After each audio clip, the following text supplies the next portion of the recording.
So today's episode on Reawakening, I'm going to talk about when you're sharing the gospel, you impart your life onto somebody. So I'm going to sit there and I'm going to go through that because at the end of the day is if your life isn't right, you can't do evangelism. You don't and you don't need to do evangelism. You don't need to do any ministry whatsoever. You get your life right with Jesus Christ, or you're parting a train crash on people. So now let's go through First Thessalonians chapter 2. But as we have been approved by God to be entrusted with the gospel, even so we speak, not as pleasing men, but God who tests our hearts. For neither at any time did we use flattering words, as you know, nor a cloak for covetousness, God is witness. Nor did we seek glory from men, either from you or from others, when we might have made demands as apostles of Christ, but we were gentle among you, just as nursing mother cherishes her own children, so affectionately longing for you, we were well pleased to impart to you not only the gospel of God, but our own lives, because you had become dear to us. For you remember, brethren, our labor and toil, for laboring day and night, that we might not be a burden to any of you. We preach to you the gospel of God. So let's pick this thing apart now. So to start off with the beginning of this, you imparting your life on somebody. So we're not here to please men to begin with. When you part your life on somebody, you can't please the person that you're with.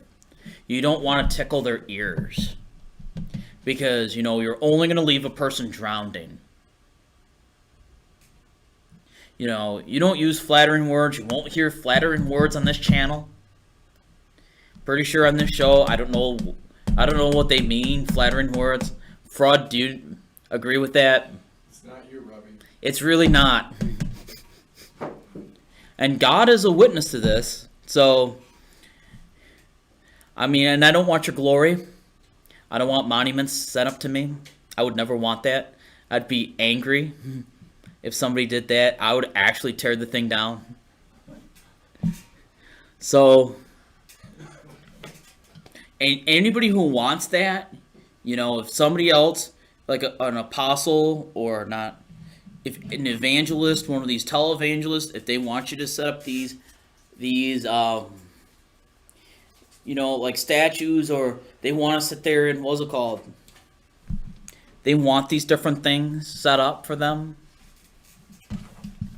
Stay away from them. Run. So. But the thing is, though, as I don't flatter people, we're to be gentle, like a nursing mother cherishes their own children. So when you're doing evangelism or you're doing ministry, you're cherishing these people that you're with, and you're nursing them. The most appropriate thing is if you have somebody who has an affair, or they're having sex with somebody else, you sit there and or they're in a drinking problem or something else, is you call them out on their sin, but you don't take a shovel and bury them. You don't physically bury these people. When you bury these people, it's not what nursing mothers do. They don't bury their children, but they do punish them. So, when you're imparting the gospel of God, the death, burial, and resurrection, you're imparting your own life on somebody. They have to be able to see your marriage to your wife. They need to see the relationship you have with your children and your friends and your own parents and everything else. If everything else is a train wreck, then don't do it. You're only going to make people sick.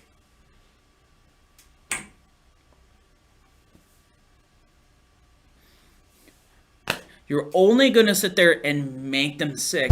And the people you minister to, they should become dear to you.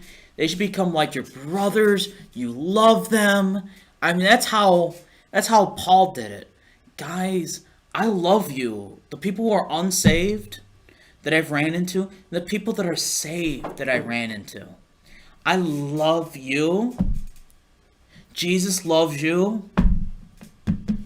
And if you don't know Jesus today, get to know Jesus. It's Jesus saved me from my sins.